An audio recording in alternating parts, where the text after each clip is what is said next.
ನದಾಪುರ Raju ನದಾಪ್ ಮಾಲಿಂಗ್ಪುರದ Marapur. Okay, ಇವ್ರು sir first time ನನಗೆ ಭೇಟಿ ಆಗಿದ್ರಿ ಎಲ್ರಿ ತೆರದಾದಾಗ ಬಂದಿದ್ರು. ಆಮೇಲೆ ಫಸ್ಟ್ ಟೈಮ್ ಬಂದಾಗ ಇವ್ರ ಪ್ರಾಡಕ್ಟ್ ಬಗ್ಗೆ ನಾ ಹೇಳ್ರಿ ಇವ್ರಿಗೆಲ್ಲ. ಅವಾಗ ಇವ್ರು ಅದನ್ನ ಒಪ್ಲಿಲ್ರಿ. ಸರ್ ಭಾಳ ನೋಡಿದ್ರಿ, ಈಗ ಭಾಳಷ್ಟು ಜನ ಹೇಳ್ತಾರ ಹಿಂಗೆಲ್ಲ ಮಾತಾಡಿದ್ರು ಅವ್ರು. ಹೌದಲ್ರಿ ಸರ್? ನಿಮಗೆ ಏನು ರಿಸಲ್ಟ್ ಬಂತು ಹೇಳ್ರಿ ಸ್ವಲ್ಪ. ಈಗ ನಾ ತೊಗೊಂಡು ಒಂದು 1.5 ತಿಂಗಳು ಆಯ್ತು ಸರ್. 1.5 ತಿಂಗಳಾಗಿತ್ತು. 1.5 ತಿಂಗಳು. ಓಕೆ, ಅದು ಬಿಟ್ಟ 1.5 ತಿಂಗಳು ಆಯ್ತು. 1.5 ತಿಂಗಳಾಯ್ತು. ಪೈಲಿ ಒಂದು 6-5 ಗಣಿಕೆ ಕಬ್ಬಿತ್ರಿ ಮೊದ್ಲು ಔಷಧ ಹೊಡೋಕ್ಕಿಂತ ಮುಂಚೆ ಅಷ್ಟಿತ್ರಿ. ಈಗ ಅದನ್ನ ಬಿಟ್ಟು ಒಂದು ತಿಂಗಳದಾಗ 4 ಗಣಿಕೆ ಹೆಚ್ಚಾಗಿದೆ. 4 ಗಣಿಕೆ ಯಾರನ್ನ ಕೇಳಿದ್ರು ಒಂದು ತಿಂಗಳಿಗೆ 1 ಗಣಿಕೆ ಆಕತಿ 2 ಗಣಿಕೆ ಅಂತ ಹೇಳ್ತಿದ್ರಿ. ಇವತ್ತ ನಾವು ಫ್ರೆಂಡ್ ಕೂಡ ಮಾತಾಡಿದ್ವಿ ಲೆಕ್ಕ ಕಡೆಯಿಂದ 4 ಗಣಿಕೆ 5 ಗಣಿಕೆ ಆಗ್ತೈತಿ. ಒಂದು ತಿಂಗಳಿಗೆ ಒಂದು ಆಗಂಗಿಲ್ಲ, 1 ಗಣಿಕೆ ಆಕತಿ ಅಂತ ಹೇಳ್ತಿದ್ರಿ. ಈಗ ನಾವು 1 ತಿಂಗಳದಾಗ 4ರಿಂದ 5 ಗಣಿಕೆ ಹೆಚ್ಚಾಗ. 1 ತಿಂಗಳದಾಗ 6-7 ಐತಿ. ಈಗ 11-12 ಗಣಿಕೆ ಆಗಿದೆ. 12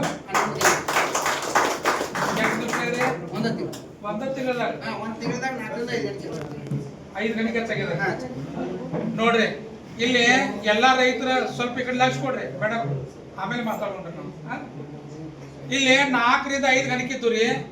ಈಗ ಸರ್ ಹೇಳತ್ತಾರು 1 ತಿಂಗಳದಾಗ 5 ಗಣಿಕೆ ಹೆಚ್ಚಾಗಿ ಹೇಳ್ತಾರೆ. ಎಷ್ಟು ಗಣಿಕೆ ರೀ? 5 ರೀ. ಈಗ ಆಲ್ಮೋಸ್ಟ್ ಎಲ್ಲಾ ರೈತರಿಗೆ ಗೊತ್ತೈತಿ 1 ತಿಂಗಳದಾಗ ಎಷ್ಟು ಗಣಿಕೆ ಬರ್ತಾವ್ರಿ? 3 ಬರ್ಬೋದು. ಬಹಳ ಅತಿ ಅದ್ರ ರೀ 2ರಿಂದ 3. ಈಗ ಸರ್ ಹೇಳತ್ತಾರ ಇವ್ರು ಹೊಲ್ದಾಗ ಎಷ್ಟು ಗಣಿಕೆ ಬಂದಾವ್ತಾರಿ? 1 ತಿಂಗಳದಾಗ 5 ಗಣಿಕೆ ಬಂದಾವ್ತಾರಿ. ಲಾಭ ಆಯ್ತು, ಲಾಸ್ ಐತ್ರಿ. ಹೌದಲ್ರಿ? ಇವ್ರಿಗೆ ರಾಜು ಸರ್ ಅಟ್ಟ ಆಗ್ಬೇಕಾಗಿತ್ತು, ಎಲ್ಲಾರಿಗೆ ಆಗ್ಬೇಕಾಗಿತ್ತು. ಏನ್ ಆಗ್ಬೇಕಾಗಿತ್ರಿ? ಎಲ್ಲಾ ರೈತರಿಗೆ ಈ ರೀತಿ ಲಾಭ ಆಗ್ಬೇಕಾಗಿತ್ತು. ಬರೋಬರ್ರಿ ಸರ್? ನೀವು ಈಗ ನಂಬಿರಿ ಔಷಧಕ್ಕೆ ರಿಸಲ್ಟ್ ಸರ್. ಇನ್ನೊಂದು ಏನಂದ್ರೆ ನಮ್ಮ ಮಗಳರ್ ನಮ್ಮ ಕಡದೊಂದು ಪೆಟ್ಟಿ ಐತ್ರಿ.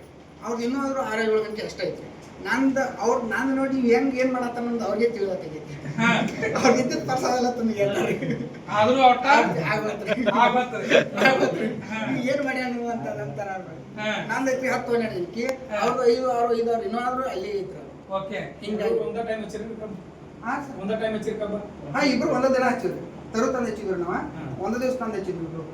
ಹಿಂಗಾಗಿ ಅವ್ರದ 6-7 ಗಣಿಕೆ 6 ಗಣಿಕೆ ಇತ್ತು. 12 ಗಣಿಕೆ 12 ಅಂದ್ರೆ ಅದಕ್ಕಿಂತ ಡಬಲ್ ಆಗೈತಿ. ಎಷ್ಟು ದಿವಸದಾಗ 1.5 ತಿಂಗಳು 40 ದಿವಸದೊಳಗೆ ಕಬ್ಬ ಡಬಲ್ ಆಗೈತಿ. ಅಂದ್ರೆ ಇಲ್ಲೇ ವ್ಯತ್ಯಾಸ ತಿಳ್ಕೋರಿ. ಆದ್ರೆ ಕಂಪನಿ ಉದ್ದೇಶ ಏನೈತ್ರಿ? ಪ್ರತಿಯೊಬ್ಬ ರೈತರದ ಈ ರೀತಿ ಬೆಳವಣಿಗೆ ಆಗ್ಬೇಕಾಗಿತ್ತು. ಓಕೆ ಸರ್, ಸಲುವಾಗಿ ಜೋರಾಗಿ ಚಪ್ಪಾಳೆ.